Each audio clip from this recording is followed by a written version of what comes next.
आज के डेट में डायरेक्ट सेलिंग में एक बहुत बड़ा समस्या हो गया है, क्योंकि हर रोज नई कंपनियां मार्केट में आ रही है और बहुत कंपनियों को हम और आप देख करके परेशान हो जा रहे हैं कि कौन मेरे लिए सही कंपनी है और कौन मेरे लिए गलत कंपनी है।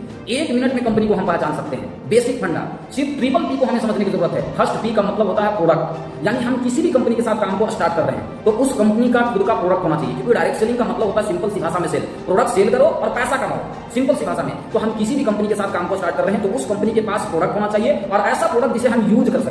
दूसरी बातें, हम डायरेक्ट सेलिंग को शुरू कर रहे हैं तो दूसरी बातें देखेंगे। दूसरा पी यानी प्लान, यानी किसी भी कंपनी को हम स्टार्ट कर रहे हैं तो हम उस प्लान को समझेंगे, उस कंपनी को बिजनेस प्लान को समझेंगे, उस कंपनी का बिजनेस प्लान किस प्रकार से है। उस कंपनी में काम को जब हम स्टार्ट करेंगे तो अगले 1 साल के अंदर हम पैसा कमा पाएंगे या नहीं कमा पाएंगे। आज के डेट में डायरेक्ट सेलिंग में लोग फ्यूचर दिखाते हैं, लेकिन बातें ये चीजें सबसे बड़ा कड़वा है कि प्रेजेंट भी मुझे चाहिए, प्रेजेंट भी मुझे चाहिए। और आज के डेट में आपको ये चीजें पता होना चाहिए कि पहले के समय में क्या होता था कि 50 ओवर का मैच होता था, लेकिन अब 20 ओवर का हो गया, जिसको 20-20 बोलते। क्यों? क्योंकि लोगों को जल्दी चाहिए। तो आप एक ऐसी कंपनी के साथ काम को स्टार्ट करें जिसका प्लान बेस्ट हो और 1 साल के अंदर आप अच्छा पैसा कमा सके। और जिस भी कंपनी के साथ आप काम को स्टार्ट कर रहे हैं उस कंपनी में कोई ऐसे व्यक्ति हैं जो 1 साल से काम कर रहे हैं और महीने के अच्छे पैसे कमा रहे हैं। आप ये चीजें चेक करें। और तीसरा जो सबसे मोस्ट इंपॉर्टेंट हमारे और आपके जीवन में होता है, वो तीसरा पी का मतलब होता है प्रमोटर, जिसको हम सिंपल सी भाषा में बोल सकते हैं संचालक। यानी जिस कंपनी के साथ हम काम को स्टार्ट कर रहे हैं उस कंपनी का जो फाउंडर है, उस कंपनी का जो नींव बनाने वाले हैं, उनका थॉट कैसा है, उनके पास नॉलेज कैसा है और डायरेक्ट सेलिंग को लेकर के उनके पास कितना साल का एक्सपीरियंस है। क्योंकि इस बात को हम अच्छे से उस वक्त समझ पाएंगे जब ट्रेन का बोगी का एग्जांपल लेकर के हम चलते हैं कि ट्रेन का जो मेन इंजन होता है वो जितना स्पीड चलेगा उतना स्पीड उसके पीछे से जितना बोगी होता है वो जाता है। मेन कंपनी का जो सबसे बड़ा डिपेंड करता है वो कंपनी का फाउंडर के ऊपर डिपेंड करता है कि कंपनी का फाउंडर का दूरदृष्टि कितना है,